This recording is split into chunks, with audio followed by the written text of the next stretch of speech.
A 1968 Honda prototype sold for $313,500 this year, more than most houses cost. It wasn't the rarest or most expensive bike in vintage motorcycles. 15 machines below are worth more than your car, and one photograph from 1972 just added 40% to one bike's price. Suzuki GT 750. Number 15. $9,000 for a machine most riders in 1972 considered disposable. The Suzuki GT 750 came from a real problem. Two-stroke engines ran hot and seized under sustained highway speed, and Suzuki needed a big-bore triple that wouldn't cook itself on a freeway run. The fix was a water jacket wrapped around all three cylinders. The first liquid-cooled engine Suzuki ever put into production, and riders nicknamed the bike the kettle for the radiator sitting where a fender used to be. On the track, the race version carried Barry Sheene through his earliest wins, proof the cooling system held up under real punishment. That racing pedigree is exactly why clean early examples now clear 5 figures instead of getting parted out. And a two-stroke that survived emissions-era scrapyards is nothing next to a two-stroke that was built to be raced into the ground. Yamaha TZ 750. Number 14. Over $60,000 for a bike that was never street legal and never meant to be. Yamaha built the TZ 750 to solve one problem: win Daytona. And the 4-cylinder, two-stroke race engine was so dominant that officials eventually rewrote the rulebook just to slow it down. Riders on the TZ750 swept Daytona so thoroughly through the mid-1970s that the era got its own nickname among racers, the Class of '74. Surviving genuine race examples with documented history yet change hands well into 6 figures at the top end, because unlike a street bike, every TZ750 left in existence actually did the job it was built for. A machine that got banned for winning too much doesn't stay affordable for long, and neither did the road-going superbike Yamaha rushed out to compete with what came next. Laverda Jota. Number 13. 140 miles per hour, independently timed by motorcycle magazine testers in 1976, making the Laverda Jota the first production motorcycle on record to break that number. The problem Laverda was chasing was simple. British and Japanese triples were fast, but none of them were stable at genuine top speed. The Jota's answer was a stiffened 981 cubic centimeter, inline triple built specifically for UK importer Roger Slater, tuned harder than anything Laverda sold at home in Italy. That speed record turned into decades of cult status among riders who wanted the fastest bike money could buy rather than the most famous at. Today, good examples run into the tens of thousands, priced by people chasing the exact same bragging right Laverda engineered on purpose. Not every fast Italian bike from the 1970s came from a factory racing budget, though. Some came from a single obsessive owner with a red frame. Moto Guzzi 5 7 Sport. Number 12. Only 150 units of the earliest Moto Guzzi 5 Sport were built with the frame painted red instead of black, and collectors now pay a serious premium just for that detail. Moto Guzzi built the V7 Sport to answer a real threat. Italian buyers wanted the touring comfort of the V7, but with genuine sporting performance, not just a bigger badge. The solution was a lighter, shorter frame around the existing 90-degree V-twin, tuned enough to win long-distance endurance races almost immediately after launch. That competition record is what separates the V7 Sport from every touring Guzzi that came before it, and why the earliest red frame bikes now regularly clear 6 figures at serious auctions. The V7 Sport proved a factory could turn a touring platform into a genuine performance machine, and one British factory had already been proving that with singles for 20 years. Norton Manx. Number 11. Norton never built the Manx to be ridden on the street, and that's exactly why it holds its value. The problem was the Isle of Man TT itself. Brutal, unforgiving, and the only proving ground that mattered in post-war British racing. Norton's answer was a purpose-built single-cylinder race engine, refined year after year purely for lap times, with nothing borrowed from any road bike in the lineup. The Manx went on to dominate the TT and privateer grids across Europe for over a decade, and that unbroken competition record is why complete, numbers-matching Manx race bikes now sell deep into six figures. A bike built with zero compromise for the street tends to age better than one built to compromise on everything, which is the exact opposite problem BSA was solving with its own single around the same time. BSA Gold Star. Number 10. The Gold Star name comes from a real trophy. A Brooklands Gold Star awarded to any rider who lapped the track at 100 miles per hour, and BSA Test Rider. Wal Handley earned his on a BSA single in 1937. The problem BSA needed to solve afterward was turning that one achievement into a repeatable production machine riders could actually buy. The DBD 34 Clubman was the answer. A 500 cubic centimeter single tuned specifically so an ordinary customer could match works level performance straight off the showroom floor. It became the benchmark British single of its era, raced and ridden hard by amateurs who wanted factory speed without a factory budget. Original unmolested Clubman examples now sell for tens of thousands of dollars, more than double what a rougher Gold Star fetched a decade ago. British singles built a reputation on lap times, but the next bike on this list built its reputation on raw displacement. Harley-Davidson Knucklehead. Number 9. The 1936 Harley-Davidson EL was the first Harley with genuine overhead valves on a big twin, and Harley needed that engine badly. Flathead V-twins were falling behind the competition on power, and dealers were losing sales to faster imports. The Knucklehead's exposed rocker arms, which gave the engine its nickname, allowed real airflow and real performance gains over anything Harley had built before it. Riders who bought one in the late 1930s were buying into a genuinely faster American motorcycle for the first time in years. And that first-of-its-kind status is why restored Knuckleheads now regularly top $150,000. Getting the engine right was only half the story for early American V-twins. The other half was the fenders, and nobody built a more recognizable silhouette than Indian Chief. We're halfway through this list, and from here on, every single bike gets more expensive than the last. Number 8. The 1940s Indian Chief carried skirted fenders so distinctive that riders could identify one from a block away. And that design wasn't decoration, it solved a real problem. Riders on long American highways wanted protection from road spray and debris that flat British fenders never addressed.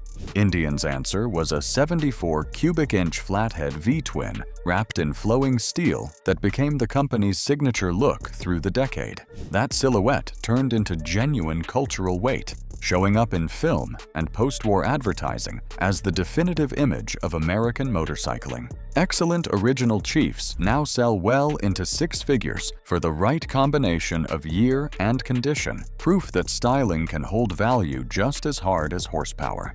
7 bikes left, and every one of them from here forward has already crossed into serious money, including the machine tied to that 1972 photograph mentioned earlier. If a specific model on this list is already sitting in a garage somewhere, this channel is the place to see what similar bikes are actually worth right now. Hitting subscribe means catching that valuation the moment it's covered. Up next, an Italian factory built barely 500 of its flagship road bike, and it still hasn't been matched. MV Agusta 750S. Number 7. MV Agusta built only 583 examples of the 750S, and that scarcity was never the plan, it was the problem. MV's race program was consuming most of the factory's resources and budget, leaving almost nothing for volume road bike production. The 750S existed almost as a byproduct, a road-going version of race-derived engineering built in numbers small enough to protect the racing operation's priority. Riders who managed to buy one got a genuine 4-cylinder engine with real Grand Prix pedigree in a road bike, something almost no other manufacturer offered at any price. That scarcity plus race pedigree is why a clean 750S now sells for well past $150,000, and why MV's badge still carries more weight per unit built than almost any other Italian marque. A British factory across the channel was solving a very different problem with a much bigger production run. Triumph Bonneville T120. Number 6. Triumph named the T120 after the Bonneville Salt Flats, where a modified Triumph Twin had already set a genuine land speed record before the road bike existed. The problem Triumph needed to solve was translating that record-breaking image into a bike ordinary riders could buy and actually use every day. The 120 in the name referred to the top speed Triumph promised buyers, a genuine claim backed by the same parallel twin architecture that set the record. Steve McQueen, riding a Triumph Twin through the California desert, only deepened that reputation, turning a fast commuter bike into a cultural fixture. Early, unrestored T120s in original condition now regularly clear $30,000, and the ones with documented racing history go considerably higher. Ducati 750 Supersport. Number 5. This is the bike behind that photograph from earlier. In April 1972, Paul Smart won the Imola 200 in Italy on a Ducati prototype, and the image of that race became one of the most reproduced photos in motorcycle history. It resurfaced again this year and pushed collector interest and prices up roughly 40%. Ducati's problem going into that race was credibility. The factory needed to prove its new 90-degree V-twin could beat Britain's best on a real circuit, not just on paper. The answer was a lighter, race-tuned 750 with desmodromic valves that didn't just win Imola, it dominated it. Ducati built only 401 production replicas afterward, known today as the Green Frame Supersport, each one carrying that exact win as its origin story. Genuine green frame examples now regularly clear $150,000, and Ducati has never fully replicated that specific bike's mystique since. Italy proved a V-twin could beat the British establishment. Japan was about to prove the same thing with 4 cylinders. Kawasaki Z1. Number 4. Kawasaki built the Z1 in direct response to a rumor. Word reached Kawasaki that Honda was developing a big 4-cylinder superbike, so Kawasaki scrapped its own 750 project mid-development and built a 900 cubic centimeters DOHC-4 instead, betting bigger would beat first. Honda's CB750 launched before the Z1 did, but when the Z1 finally arrived in 1972, it out-accelerated and outran the bike it was designed to answer, immediately taking the unofficial title of fastest production motorcycle on sale. That head-to-head victory over Honda is the entire reason the Z1 still carries a premium today, with excellent original examples regularly clearing $40,000 and early first-year bikes going considerably higher. Kawasaki won that specific rivalry, but the bike it was actually chasing is the one that changed the entire industry. Honda CB750 Sandcast. Number 3. The $313,500 prototype from the opening of this video was one of only 4 hand-built Hondas sent to America in 1968, a full year before the CB750 ever reached a showroom. Honda's problem was proving a 4-cylinder engine, electric start, and front disc brake could all work reliably in one affordable production bike, something no manufacturer had combined before. The prototype was Honda's answer, built to test that combination before committing to full production. And it worked well enough that the CB750 that followed is widely credited with inventing the entire modern superbike category. The first 7,000 production units used sandcast engine cases before Honda switched to die casting, and those early sandcast examples are now the most collected CB750s in existence, regularly trading between $25,000 and $40,000 in good condition. One prototype at $313,500 is the outlier that proves how far the entire bloodline has climbed, and it's still not the most valuable bike from that decade. Vincent Black Shadow. Number 2. A 1951 Vincent Black Lightning, the race-tuned version of the Black Shadow, sold for $929,000 at auction, the highest price ever recorded for a motorcycle at the time. Vincent's original problem in the late 1940s was that no motorcycle on the market could touch a fast post-war sports car in a straight line. The Black Shadow's answer was a 998 cubic centimeter V-twin tuned to a genuine 125 mile/hour top speed, making it the fastest production motorcycle in the world when it launched, faster than anything else a rider could simply walk into a shop and buy. That top speed claim was backed by real racing and speed record runs, not marketing copy. And it's exactly why standard Black Shadows now regularly sell around $100,000, while the ultra-rare, race-only Black Lightning variant pushed past $900,000. Only one bike on this entire list has ever sold for more. Brau Superior S100. Number 1. A Brau Superior SS100 sold for £425,500 at auction. A new world record for the mark, and roughly the price of a small mansion for a motorcycle built before the Second World War.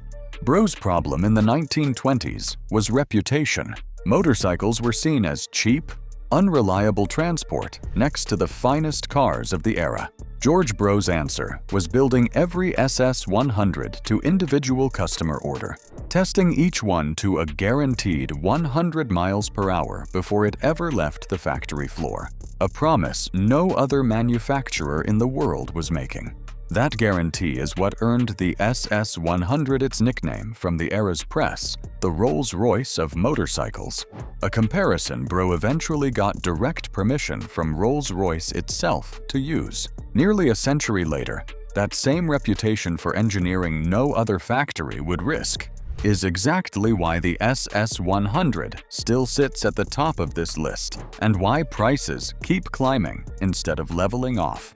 From a $9,000 water-cooled Suzuki to a $425,500 Brau Superior, the pattern across all 15 of these bikes is the same.